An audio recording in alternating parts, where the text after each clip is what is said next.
Before I start, I need you to answer one question. If your spouse asked you to choose between them and your family, what would you do?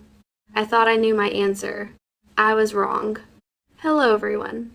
If you're new here, welcome. And if you've been here before, thank you for listening. Tonight, I'm sharing something I'm not proud of. My name is Elena. I'm 32 years old. And I lost my husband, not because I cheated, not because I stopped loving him, but because when he needed me to stand beside him, I stood in the middle. And sometimes, neutral feels like betrayal. I didn't lose my husband in one explosive fight. I lost him slowly, piece by piece, dinner by dinner, silence by silence. I met Mark when I was 24. He wasn't loud. He didn't dominate conversations. He didn't try to prove himself to anyone. He was steady. He listened more than he spoke. He noticed details other people ignored. He remembered how I liked my coffee. He remembered my fear of thunderstorms. He remembered my dreams. After years of chaotic relationships, he felt safe. And I mistook safety for something that would always be there.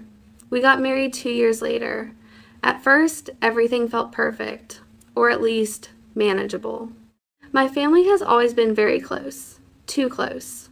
My mother believes family should have unlimited access to your life. My father believes a man's value is measured by income.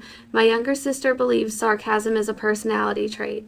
When I got married, I didn't create boundaries.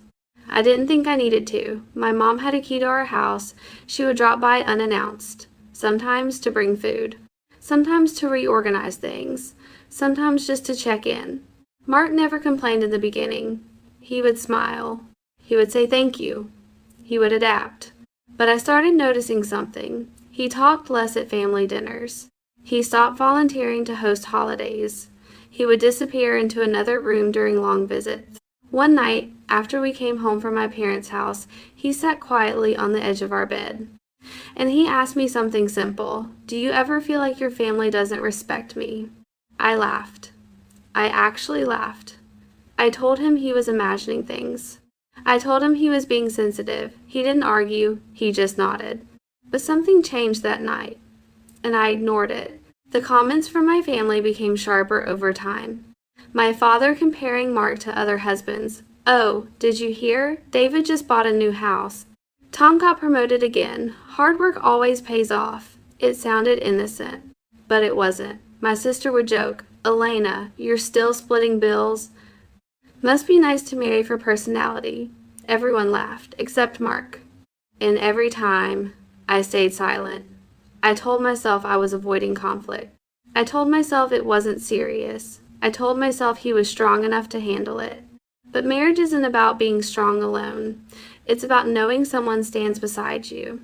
And I didn't stand beside him. I stood in the middle, neutral. And neutrality feels like betrayal when you're under attack. The first real argument happened after Thanksgiving. He told me he felt like an outsider in his own marriage. He said he felt evaluated every time we visited my parents. He said he felt small. Instead of listening, I defended my family. They don't mean it like that. You're overthinking. They're just joking.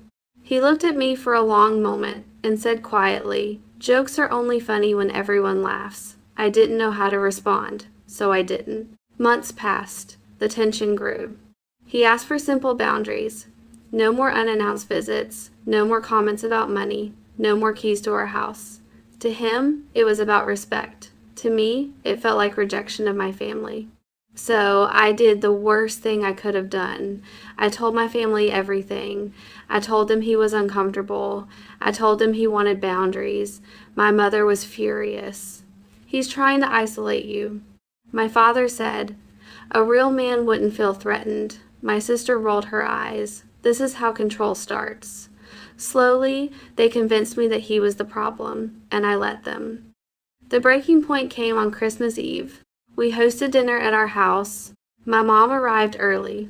Without warning, she started rearranging decorations. My dad opened wine and made comments about success. My sister made another joke about income.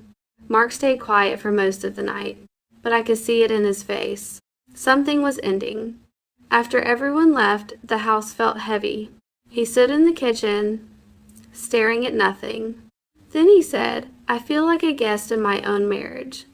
I rolled my eyes. "You're being dramatic." He looked at me differently that night. Not angry. Just tired. "I'm not asking you to choose between us," he said. "I'm asking you to protect me." That word protect irritated me. Why should I protect him from my own family? So I said something I can never take back. "If you can't handle my family, maybe this marriage isn't strong enough." He didn't yell, he didn't argue.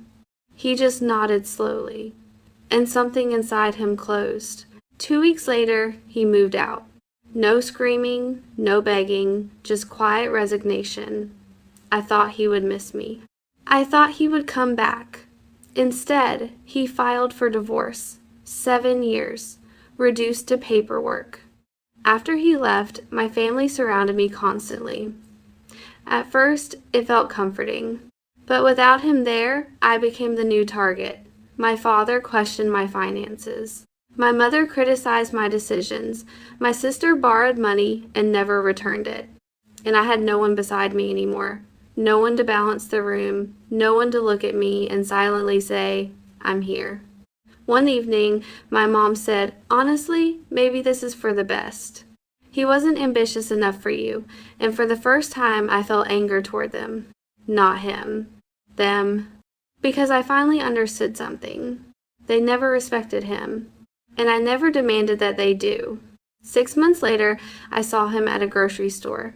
He looked different. Lighter. Calmer. Stronger. There was a woman beside him. She held his arm casually. When he spoke, she listened. When he smiled, she looked proud. Not amused. Not judgmental. Proud. He saw me. He gave me a polite nod. Nothing more.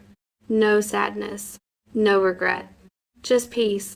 And that was when it truly hit me. He didn't ask me to abandon my family. He asked me to stand beside him. And I failed.